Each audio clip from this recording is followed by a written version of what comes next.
I'm Walter Cronkite. This is the story of Mustafa Kemal Ataturk, the strong man who in a little more than a decade led Turkey out of the Middle Ages and into the 20th century. The story, The Incredible Turk, as the Prudential Insurance Company of America presents the 20th century.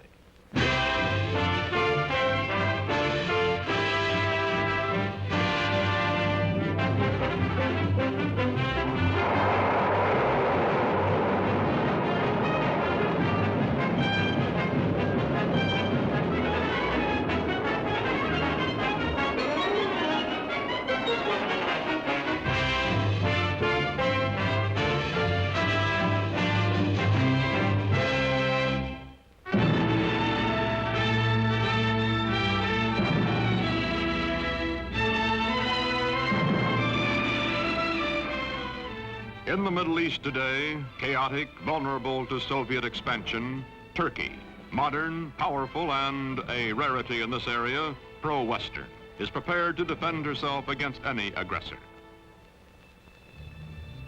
This is the border between Russia and Turkey, guarded day and night. The red sentry does not know he is being photographed from across this border. He feels that he is being watched. He is also suspiciously watchful.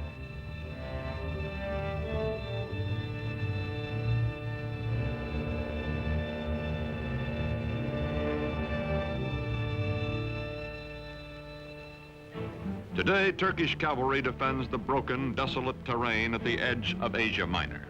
These cavalry squadrons are part of the strongest fighting force in the Middle East, the Army of Turkey, a democratic-minded member of NATO, military partner of the United States.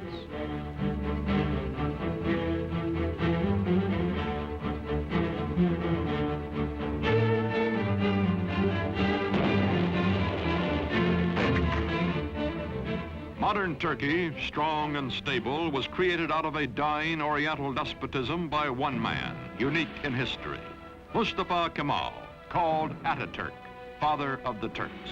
In a moment, this story, The Incredible Turk. By 1900, the Ottoman Empire, land of many races and religions, has lost her ancient tolerances and her world position, is reduced from medieval splendor to medieval squalor. Ruled by inept autocrats, ruined by foreign wars and exploited by foreigners, the people are sunk in poverty, lost in lethargy, mostly illiterate. The Turkish Empire continues to exist only because the European nations cannot agree among themselves to dismember her.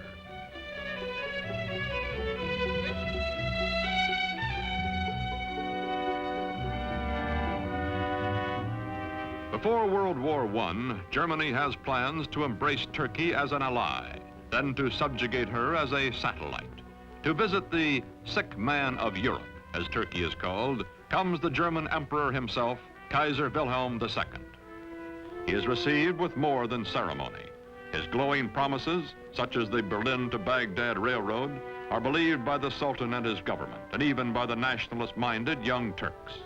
When war comes, Turkey will waver between her old friend Britain, allied with her hereditary enemy Russia, and her new friend Germany.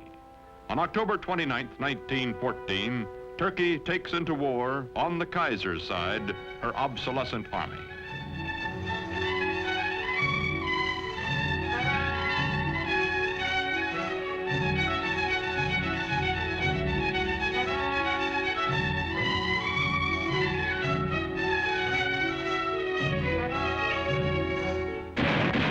February 1915, the British plan to force the Dardanelles past Gallipoli, take Constantinople, and free Russian shipping in one naval campaign. Mustafa Kemal is an unknown officer commanding a feeble Turkish division at Gallipoli. His brilliant strategy and ferocious personal leadership changed the course of the battle, the campaign, and the war. After 10 months, the British signal defeat and steam away, leaving on the historic shore of the Hellespont a new hero in Turkey. One victory, one great military commander are not enough. The defeat of the Central Powers by the Allies brings the end of the old Ottoman Empire. It is carved away, leaving only Turkey proper, a much smaller and more homogeneous land which, with leadership, may become a nation. November 1918. The ships of the victors crowd the harbor at Constantinople after World War I. From the palace of a weak and corrupt sultan, there comes no opposition. Turks bowing to Mecca accept their fate.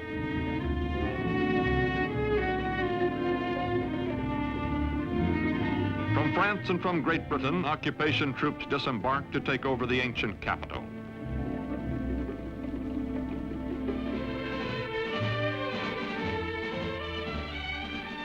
Sure that the Allied armies in Constantinople will do nothing to prevent it, Greece is preparing for an invasion of Turkey. On May 15, 1919, the Greeks land their troops.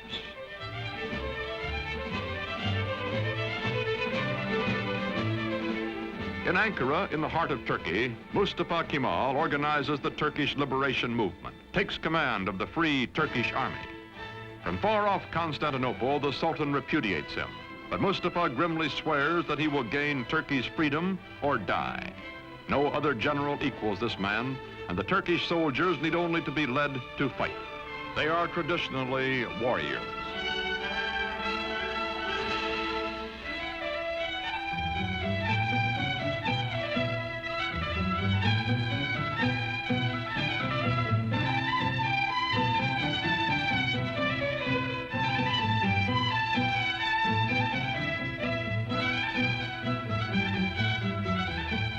Quickly, Mustafa Kemal gathers the forces of an occupied Turkey under his almost unchallenged domination.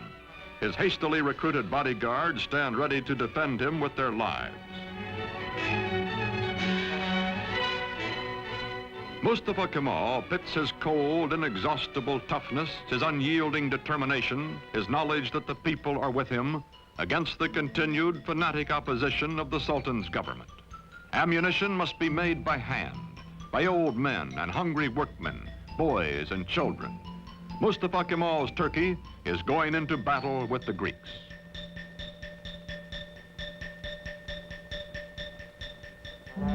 The war with the Greeks lasts 3 years, from 1919 to 1922. The Turkish people know it is a war of extermination, atrocious, no quarter given or asked. Heroically led, the Turks advance against the invaders. The women leave their endangered homes to carry shells to the army.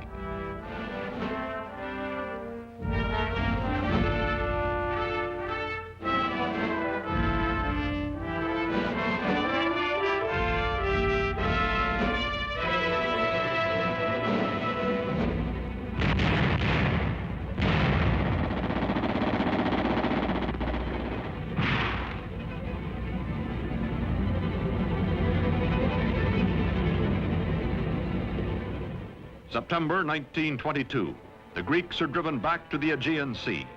Offshore, Allied rescue ships stand by. Into the seaport of Smyrna, called Izmir by the Turks, pour thousands of Greeks, joined by sympathetic Christian minorities, fleeing before the armies of the man whom the British call the most terrible of all the terrible Turks. From the ships, bread comes to the docks for the desperate refugees. Bread so that they may live another day.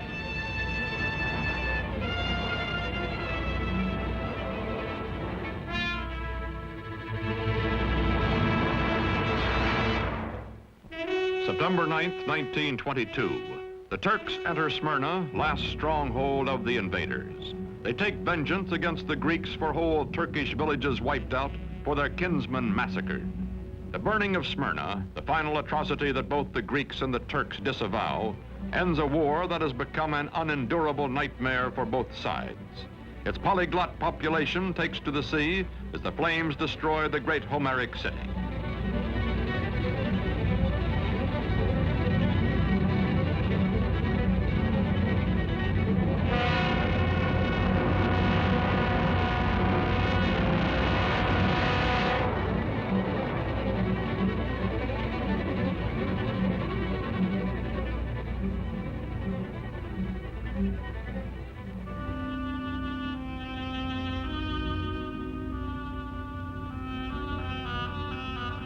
Star and crescent fly over liberated Turkey. Mustafa Kemal Pasha, married to a woman of Smyrna who personifies his ideal of Western freedom for all Turkish women, is Chief of State and Supreme Commander of the Army. With the winning of the war, he removes his uniform, never to wear it again. He is now granted dictatorial powers by the elected National Assembly. In Constantinople, to be officially renamed Istanbul, the foreign occupation troops are evacuated. In the fall of 1922, Sultan Mohammed VI, whose family has reigned for 7 centuries, fears for his life and goes into exile as crowds cheer his going. Mustafa Kemal's victorious army enters Istanbul.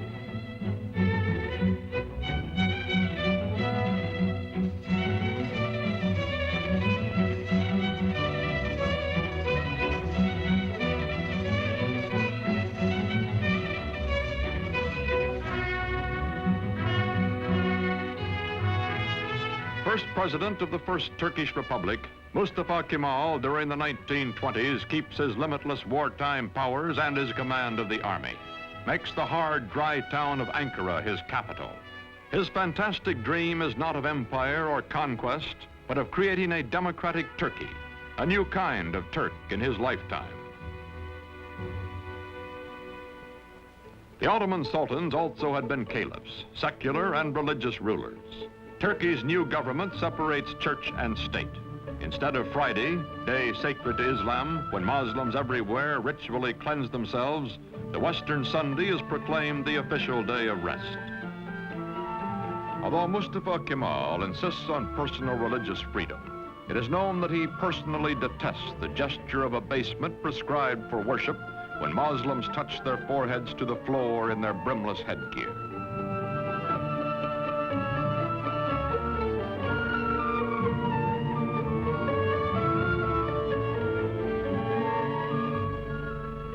To Kemal, this headgear, the fez, symbolizes Turkey's Oriental fatalism and ignorance. He will abolish it.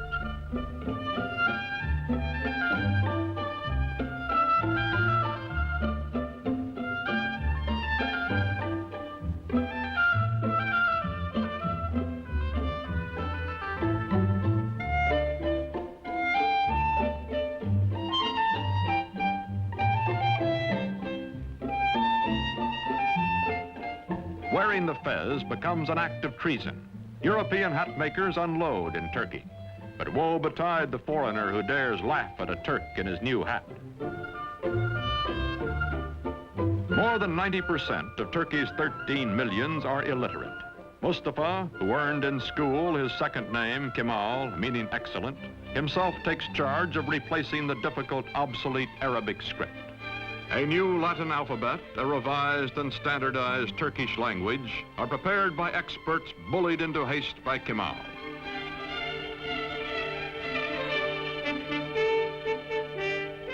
To make a modern nation capable of government by the people, all Turkey must be sent to school.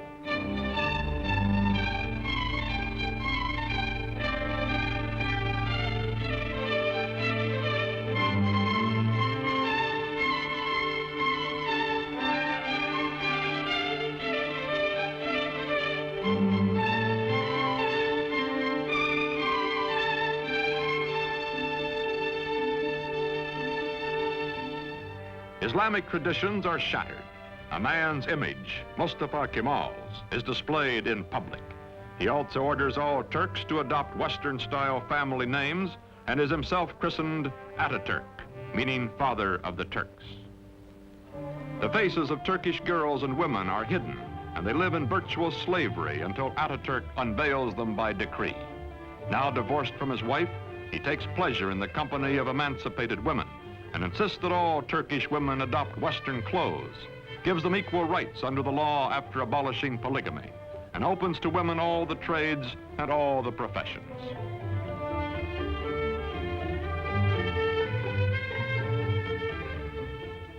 Ataturk, who has eaten the black bread of poverty and lived in the front lines of war, acquires the trappings of power. His proud, fiercely disciplined bearing, which annoyed his superior officers years before, does not change now that he acknowledges no superiors. The men around him treat him as emperors and primitive chieftains and modern dictators are treated. Flatter and yes him, seek the smallest of privileges, such as lighting his cigarette.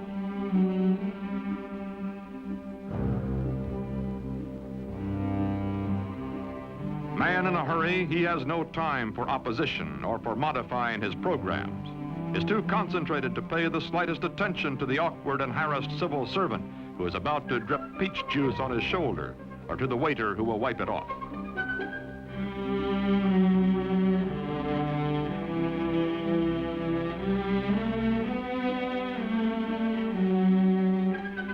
Although gossip is rife of his spare time affairs with women, of private drunken orgies by which Ataturk relieves long periods of relentless labor, this monarch in mufti never loses his public dignity, even at play. He is adored, also respected, also hated and feared and ruthless in dealing with those who oppose him. Now he goes into the countryside, to remote villages, to archaic farms, to rouse the lethargic and primitive peasants. His credo, Turk, be proud, work, be confident.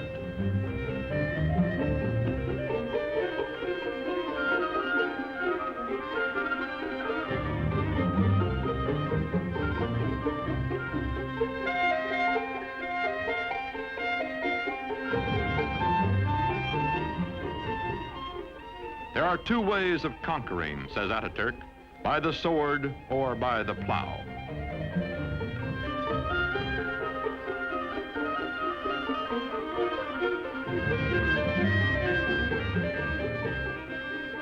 To show his phlegmatic peasants what he wants, he buys land, demonstrates the advantages of tractors.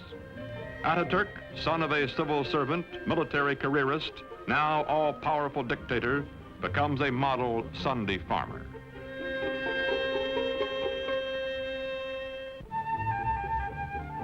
The world is anxious to restore good diplomatic relations with Turkey. From the United States comes Ambassador Joseph Clark Grew. For this revolution and high accomplishment, one man is primarily responsible.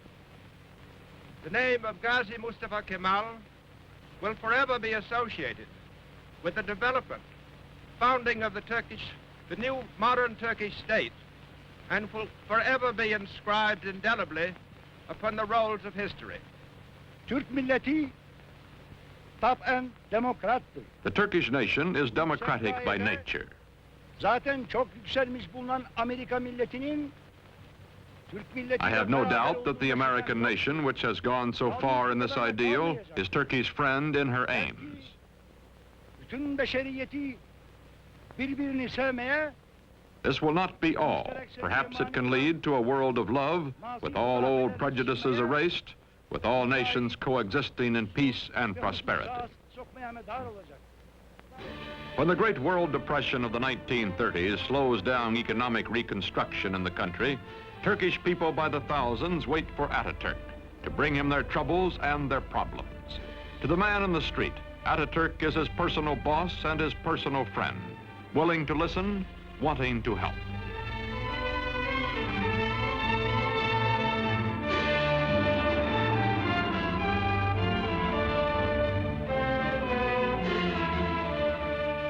All over the country, Ataturk preaches the ways of the West, scolds and harries workmen to carry out his forcible plan for industrializing the Turkish Republic.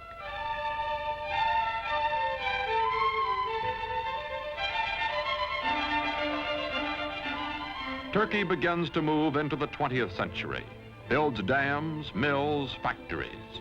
The tempo is fantastic. Industrial production under Ataturk increases tenfold. Still, there are growing pains, a poorly designed and poorly run heavy industry operating at a loss, profitable light industry deliberately run at an excessive profit to cover the deficit. Turkey's textile mills being a notable example.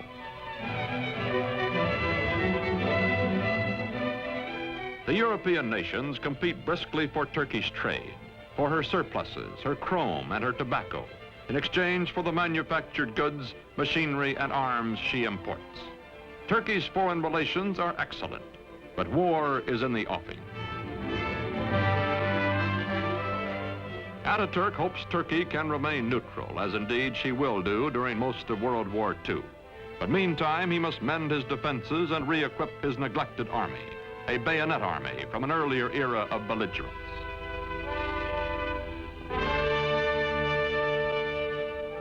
Turkey's dictator has said, Hitler will lead a dynamic nation to destruction by whipping its passions, and Mussolini will play Caesar. Time is proving him right.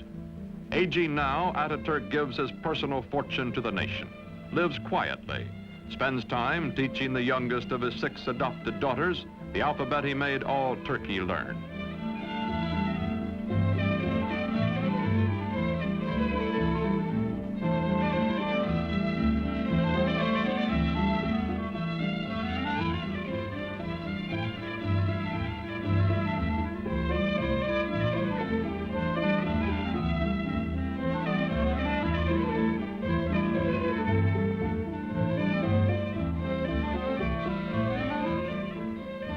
Watching his young nation, Father Ataturk believes in her democratic future and has preserved for her under his autocratic rule the Republican Constitution and the secret ballot which will elect his successors. His severest Western critic grudgingly admits Ataturk is dictator so that Turkey may never again have a dictator. The Shah of Iran is among the neighboring rulers who come to admire Ataturk's prospering progressive nation.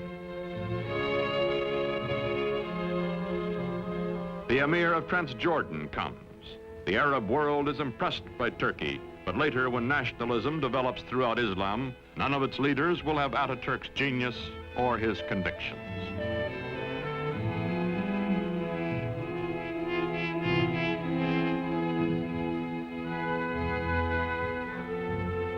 An ailing Ataturk spends much time aboard the yacht presented to him for his health by the Turkish people. Long ago, he has said, "I will lead my people by the hand along the road until their feet are sure and they know the way.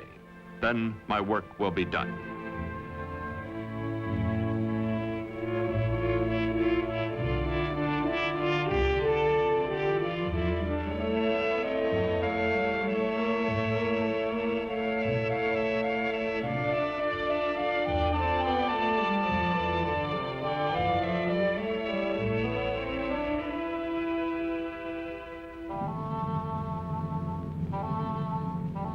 On November 10th, 1938, Ataturk dies at the age of 58.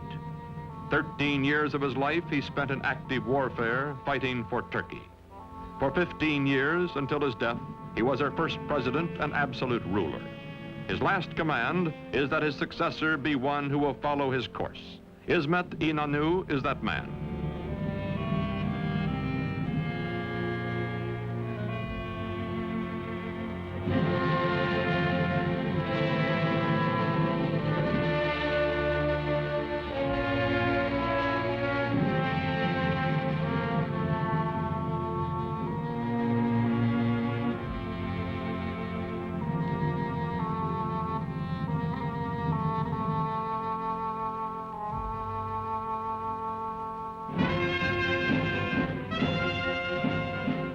Today, this mausoleum is a shrine for his people, who well and truly mourned for Ataturk. Marching past in fighting trim, the soldiers of Turkey are the sons of the ragged forces who followed him to fight for Turkish independence 40 years ago.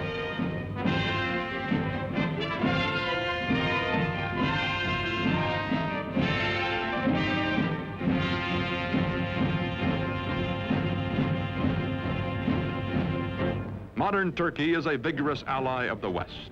She welcomes not only foreign products, but the foreign bases and men on her soil to help defend her way of life and her NATO alliance. Not all of her problems have been solved, however. Her economy is heavily bolstered by, some say virtually dependent on, Western aid. Her democracy is still far from perfect, and historians still argue about Ataturk, the man who in less than 2 decades made Turkey over. His methods, his tyrannies, his personal habits. Yet none denies the staggering achievements of the incredible Turk.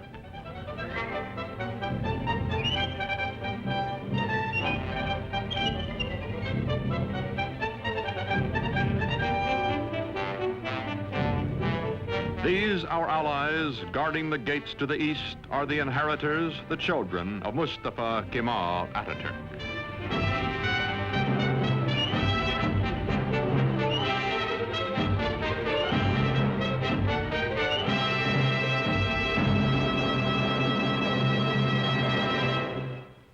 story of next week's episode in a moment.